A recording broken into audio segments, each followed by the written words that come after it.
ನಿಮ್ಮ ಹಳೆಯ ಚಿನ್ನದ ಒಡವೆನ ಅಧಿಕ ಬೆಲೆಗೆ ಮಾರಬೇಕೆ? ಆಟಿಕಾಗೆ ಕಾಲ್ ಮಾಡಿ 8880 ಅಟ್ಟಿಕಾ ಗೋಲ್ಡ್ ಕಂಪನಿ. ರಾಜಕೀಯದ ಎತ್ತರದ ಶಿಖರದಲ್ಲಿದ್ದ ನಾಯಕರಿಗೆ ಮನೆಯೆಂಬ ಆಶ್ರಯ, ಬದುಕಿಗೆ ನೆಮ್ಮದಿ, ಹೋರಾಟಕ್ಕೆ ಧೈರ್ಯ ನೀಡಿದ ಶಕ್ತಿಯೊಂದು ಮೌನವಾಗಿದೆ. ಮಾಜಿ ಪ್ರಧಾನಿ ಎಚ್.ಡಿ. ದೇವೇಗೌಡರ ಧರ್ಮಪತ್ನಿ ಚೆನ್ನಮ್ಮ ದೇವೇಗೌಡರ ಅಗಲಿಕೆಯಿಂದ ರಾಜಕೀಯ ಮಾತ್ರವಲ್ಲ, ಸಾವಿರಾರು ಹೃದಯಗಳು ಮೌನದ ನೋವಿನಲ್ಲಿ ಮುಳುಗಿವೆ. ಪದ್ಮನಾಭನಗರ ನಿವಾಸದಲ್ಲಿ ನಡೆದ ಅಂತಿಮ ದರ್ಶನದಲ್ಲಿ ಭಾವನೆಗಳೇ ಮಾತಾಗಿದ್ವು. ಈ ಕುರಿತ ವರದಿ ಎಲ್ಲಿದೆ?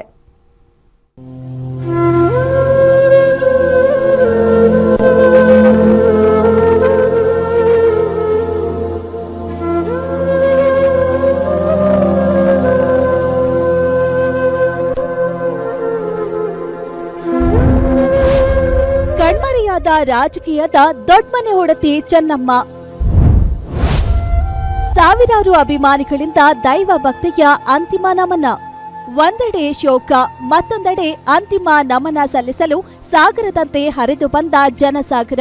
ಇದು ಕಂಡು ಬಂದಿದ್ದು ಪದ್ಮನಾಭನಗರದಲ್ಲಿ.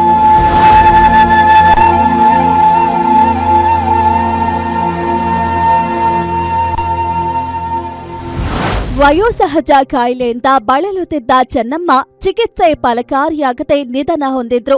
ಖಾಸಗಿ ಆಸ್ಪತ್ರೆಯಿಂದ ಪದ್ಮನಾಭನಗರದ ದೇವೇಗೌಡರ ನಿವಾಸದಲ್ಲಿ ಅಂತಿಮ ದರ್ಶನಕ್ಕೆ ವ್ಯವಸ್ಥೆ ಮಾಡಲಾಗಿತ್ತು. ಬೆಳಗ್ಗೆ ಪದ್ಮನಾಭನಗರ ಮೈದಾನದಲ್ಲಿ ಅಂತಿಮ ದರ್ಶನಕ್ಕೆ ಸಕಲ ಸಿದ್ಧತೆ ಮಾಡಲಾಗಿತ್ತು. ಬಿಗಿ ಪೊಲೀಸ್ ಭದ್ರತೆ, ಸಾರ್ವಜನಿಕರಿಗೆ ಪ್ರತ್ಯೇಕ ಮಾರ್ಗ, ಎಲ್ಲ ವ್ಯವಸ್ಥೆಯೂ ಸಿದ್ಧವಾಗಿತ್ತು. ಆದರೆ ಜನರ ಪ್ರೀತಿ ಎಲ್ಲ ಲೆಕ್ಕಾಚಾರಗಳನ್ನ ಮೀರಿ ಹರಿದು ಬಂತು. ರಾಜಕೀಯ ನಾಯಕರು, ಗಣ್ಯರು, ಸಾರ್ವಜನಿಕರು ನೇರವಾಗಿ ದೇವೇಗೌಡರ ನಿವಾಸದತ್ತ ಆಗಮಿಸುತ್ತಿದ್ದಂತೆ ಕೊನೆಯ ಕ್ಷಣದಲ್ಲಿ ನಿರ್ಧಾರ ಬದಲಾಯಿತು. ಕೊನೆಗೆ ಅವರು ಬದುಕಿದ ಮನೆಯೇ ಅಂತಿಮ ದರ್ಶನದ ಸಾಕ್ಷಿಯಾಯಿತು. ಮನೆ ಅಂಗಳದಲ್ಲಿ ವೈದಿಕ ಮಂತ್ರಗಳು ಮೊಳಗಿದವು. ಕುಟುಂಬದವರ ಕಣ್ಣಲ್ಲಿ ದುಃಖ ತುಂಬಿತ್ತು. ಜೀವನ ಸಂಗಾತಿಯ ಪಾರ್ಥಿವ ಶರೀರದ ಎದುರು ನಿಂತ ದೇವೇಗೌಡರ ಮೌನವೇ ಸಾವಿರ ಮಾತುಗಳಾಯಿತು. 7 ದಶಕಗಳ ದಾಂಪತ್ಯದ ನೆನಪುಗಳು ಕಣ್ಣೀರಾಗಿ ಹರಿದ ಕ್ಷಣ ಅಲ್ಲಿದ್ದ ಪ್ರತಿಯೊಬ್ಬರ ಹೃದಯವನ್ನ ತಟ್ಟಿತ್ತು.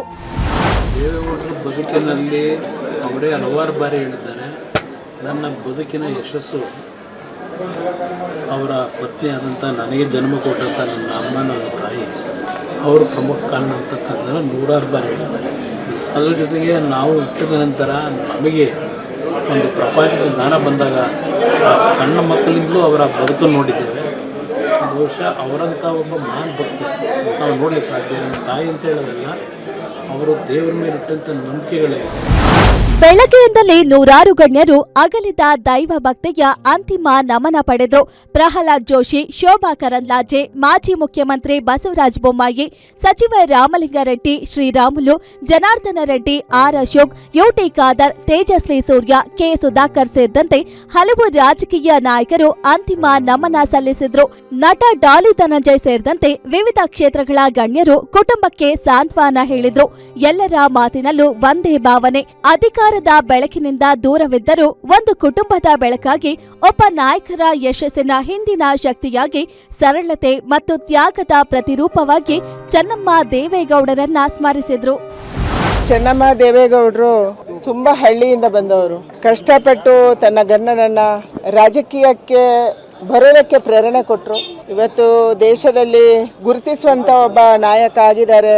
ದೇವೇಗೌಡರು ಪ್ರಧಾನಿ ಕೂಡ ಆದ್ರು ಅಂದ್ರೆ ಅದರ ಹಿಂದಿರುವಂಥ ಶಕ್ತಿ ಅದು ಚೆನ್ನಮ್ಮ ದೇವೇಗೌಡರು. ಇಷ್ಟೊಂದು ವಿಶಾಲವಾದಂಥ ಪಾರ್ಟಿಯನ್ನು ಕಟ್ಟಿದ್ರು, ರಾಜ್ಯದಲ್ಲಿ ಆಡಳಿತವನ್ನು ನಡೆಸಿದ್ರು, ಕೇಂದ್ರದಲ್ಲಿ ಆಡಳಿತವನ್ನು ನಡೆಸಿದ್ರು. ಇವತ್ತು ಕುಮಾರಣ್ಣ ಆಡಳಿತ ನಡೆಸ್ತಾ ಇದ್ದಾರೆ.